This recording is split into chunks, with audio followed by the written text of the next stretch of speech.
Hello, welcome to Can Studies. Daily current affairs के MCQ में आज हम 15 सितंबर 2020 का एमसीक्यू देखेंगे। इसमें फर्स्ट क्वेश्चन है, Baghjan gas well is located in. देखो, बागजन जो गैस वेल है, जो गैस का कुआं है, उसमें आग लग गया था और 110 डेज बाद, 110 दिनों के बाद आग पर काबू पाया जा सका है। तो उसमें इंडियन ऑयल है, इंडियन एजेंसी और कुछ फॉरेन एजेंसी जो हैं, उन लोगों ने अहम भूमिका निभाई और 110 दिनों से कंटिन्यू इसमें आग लगा हुआ था। तो जो गैस है, उसका जो गैस का फैलाव है, गैस का निकाल है, उसको डाइवर्ट किया गया और इस जो वेल है, ये इसको अभी बंद करने का प्रोविजन है कि इसको अब बंद कर दिया जाएगा। तो ये आपका आसाम में है, तिनसुकिया डिस्ट्रिक्ट में। तो ये आग लग गया, इससे आदमी तो ज्यादा नहीं, 3 लोग का डेथ हुआ, फिर भी एक-एक की जान कीमती है, तो 3 लोगों की जान चली गई और उसके बाद बहुत सारा नुकसान हुआ। इनफैक्ट एनवायरनमेंट और इकोलॉजी पर भी इसका बहुत बड़ा प्रभाव पड़ा। तो इसका आंसर बी हो जाएगा। नेक्स्ट है, red Sanders is found in which states of India.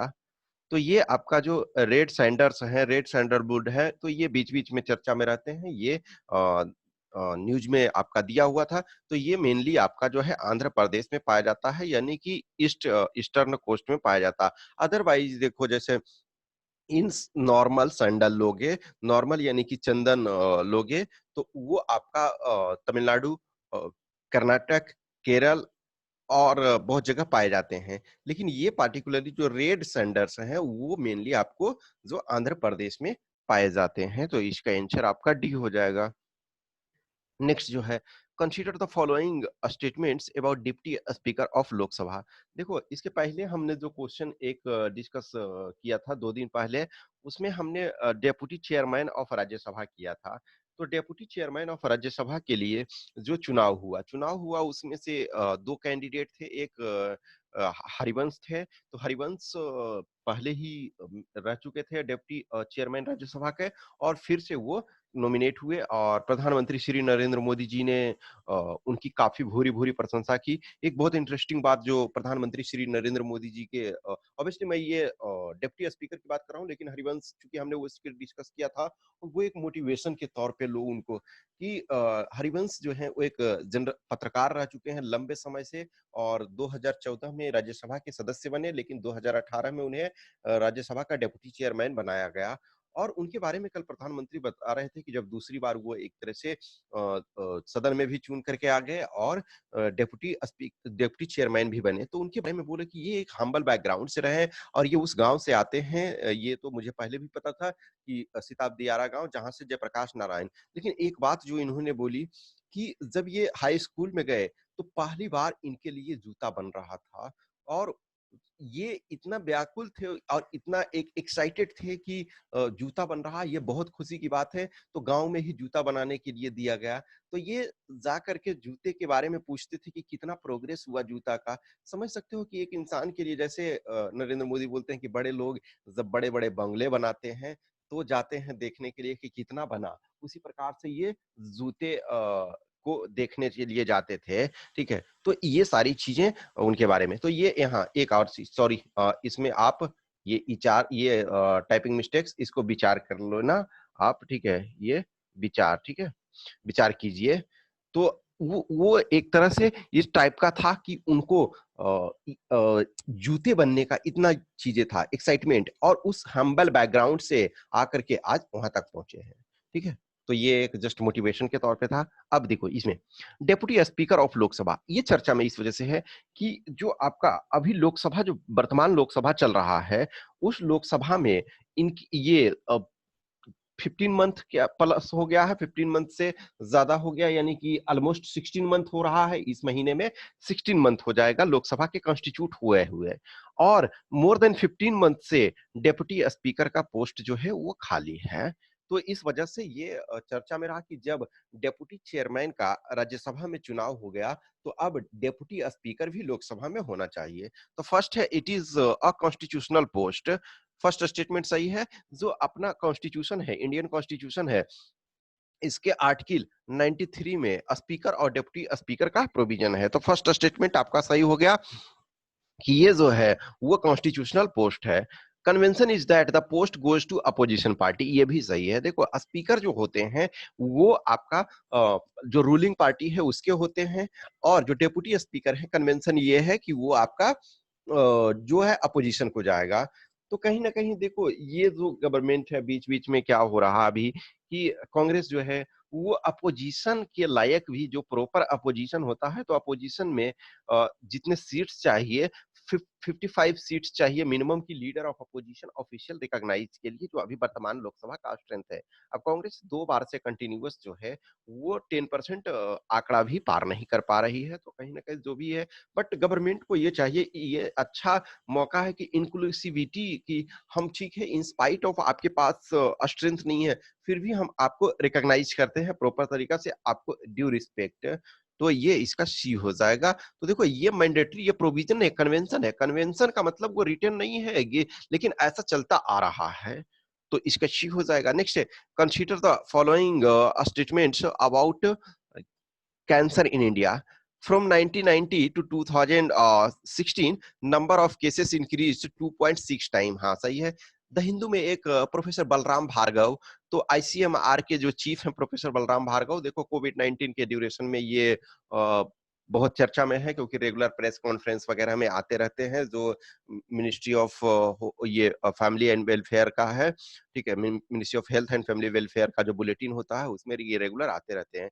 तो उन्होंने एक आईसीएमआर के स्टडी के तहत बताया प्रोफेसर बलराम भार्गव ने कि जो 1990 है उससे 2016 तक इसमें जो है जो कैंसर के केसेस हैं वो 2.6 टाइम आपका ये इंक्रीज हुआ। नेक्स्ट है, India under SDG target to reduce cancer related death by 1/3 by 2020। तो जो इंडिया जो है एसडीजी यानी कि जो सस्टेनेबल डेवलपमेंट गोल 2030 का जो टारगेट है 2015 में जो स्टार्ट हुआ उसके तहत है 2030 तक जो हमारा जो डेथ रेट है कैंसर से तो उसको 1/3 करना है। तो ये दोनों स्टेटमेंट आपका सही है।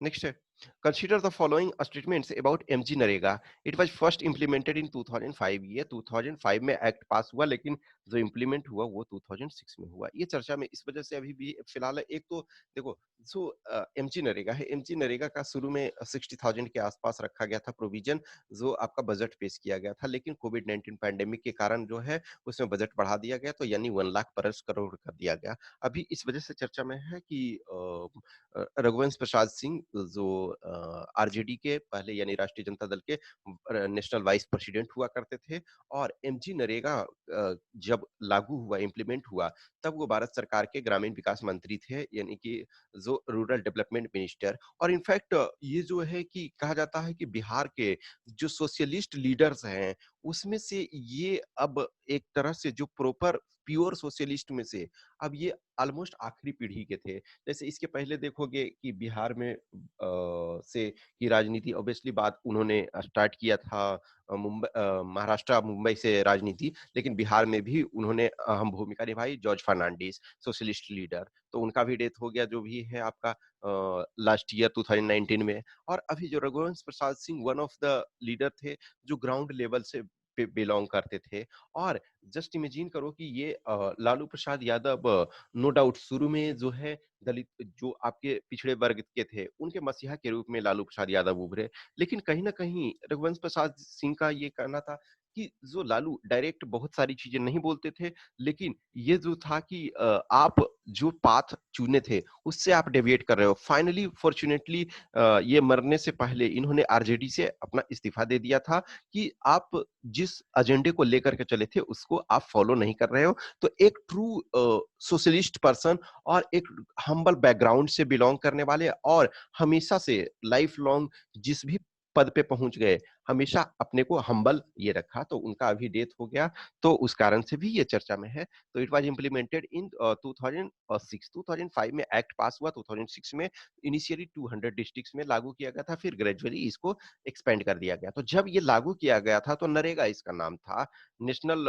रूरल एम्प्लॉयमेंट गारंटी एक्ट, लेकिन बाद में इसको एमजी नरेगा कर दिया गया, यानी कि जो initially it was named as NREGA and its name change in 2009। तो ये आपका स्टेटमेंट 2 सही है। नेक्स्ट है, at present how many national parties are in India. तो ये नेशनल पार्टीज इंडिया में जो है अभी 8 हैं। जो 8वां जो है, एक नेशनल पीपल पार्टी जो आपका मेघालय का है, जो पीएस संगमा, पूर्णो एजो रिटो संगमा, जो लोकसभा के स्पीकर हुआ करते थे, और जब प्रणब मुखर्जी प्रेसिडेंट थे तो वो प्रेसिडेंट के पोस्ट के लिए फाइट किए थे एज ए अपोजिशन के तौर पे। तो वो जो 8वां जो है वो आपका नेशनल पीपल्स पार्टी जो आपका मेघालय का है, वो डिफरेंट स्टेट्स में नॉर्थ ईस्ट में, इनफैक्ट नॉर्थ ईस्ट का वो पहला पार्टी है जो राष्ट्रीय पार्टी का दर्जा प्राप्त, तो उसी पार्टी से संबंधित डिफरेंट न्यूज थे, तो इस वजह से इस चीज को लिया गया। तो इसका सी हो जाएगा। नेक्स्ट जो आपका है, institute of defence studies and analysis is named at, तो इसके बारे में भी चर्चा था। ये गवर्नमेंट ऑफ इंडिया का एक तरह से जो थिंक टैंक है, मिनिस्ट्री ऑफ डिफेंस के अंदर वर्क करता है। तो इसका जो है पूर्व डिफेंस मिनिस्टर श्री मनोहर पारिकर के नाम पे इसका नेम जो है, ये अभी नेम नहीं हुआ, लेकिन डिफरेंट चीजों से के कारण चर्चा में था, तो इस वजह से हमने इसको ये किया है, तो ये इसका ए हो जाएगा। नेक्स्ट है, India is home to approx more than how many species of butterfly as per latest data.